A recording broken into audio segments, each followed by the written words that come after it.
dad, especially in Gran Torino. We love that movie, by the way.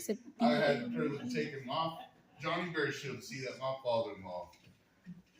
So there's my dad. There was no forgiveness from me to him for years because he wasn't there. But what I didn't know until later years, my Aunt Judith Hunter on my Hunter side, she straight told me, she goes, your mom told him, stay away. That's why he wasn't in my life. He respected her request. I think that's being a man. It's a hard one. So I dealt with that. But I forgave him in 2016 when she was running Washita. She went from being co-pastor to being pastor, and I was getting brought up as a deacon. And then I have an Aunt Carol Hunter who was married to Lehman Ware at Patchy-Wa. As soon as I'd go see her, she'd be like, did you call your dad?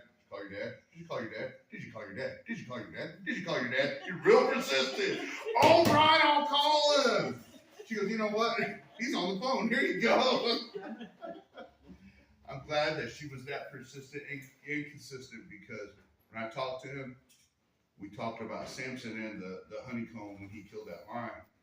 I can't remember exactly how he struck it on me, but he goes, son, I believe you're hitting preaching. And I was like, nah, I don't think so, Dad. I just testify. That was the beginning of forgiving him for not being there. That was the beginning of peace that surpasses all understanding. So that's my dad. When I was born in 1971, December 12th, he wasn't there out of respect for my mom. But I tell you who was there was my Segi, my uncle, Cecil Chief Thomas. That's why I ended up, when my mom died in 1981, my mom told my Aunt Betty Thomas, she goes, Betty, you take Jackie because I know that you believe in the Lord and y'all are hardworking people, so take him, raise him up. I don't want him staying with his grandma because I would have been spoiled. I was already spoiled. That's true. I was Grandma Bessie, Grandpa Willie's favorite. Why that is, I don't know. But, so I go up that way. My Uncle Cecil, he was there from the beginning. He always dressed me up like a cowboy, I guess. I remember always having cowboy boots and cowboy hats. And imagine a little Indian boy wanting to be a cowboy. So I had him in mind, and he did show me how to be a hard worker. Then, before my mom crossed the stars, she met Don Blackwood. This is my stepdad. We moved from Anadarko to El Reno in 1976. I want to tell you that that Cheyenne man was wonderful. His stepdad by the time I'm here to tell you, that was my dad. That man was awesome. And the more you hang around people, the more you start looking like him. Even though I'm a hunter, I can pass for a black book.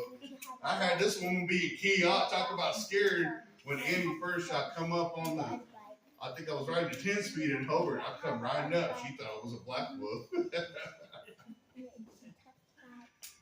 So there's Don Blackwood. He's very last one, Johnny Bearshield, my father-in-law. He was like a dad figure to me. There won't be no more. That's it. What I want to tell you before I sit down, take this offering and sit down. When I first come up, of course, you want to treat your future father-in-law prospect with, in a good way. So I was like, what do I call him? Johnny. He straight up told me from the beginning, he goes, call me Pops. I like that. I'm a very informal person. I like slang. I like just get past the red tape. See things as they are. Call each other what you are. He said Pops. That meant a lot to me. Later on, Annie and I, we had a little fight. My mother-in-law's mom used to live right across the street, Oppie, my Cabo grandma. And Oppie wasn't there.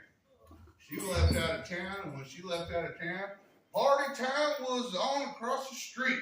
And there was nothing that she could do about it, even though I know she wanted to. Because her brothers were over there. They were the next that were in charge. The party was going on. Well, I made Annie mad. I was invited to the party because Uncle Pete had all to say so. Uncle Pete was like, I went and knocked on the door, and he goes, she don't want you here.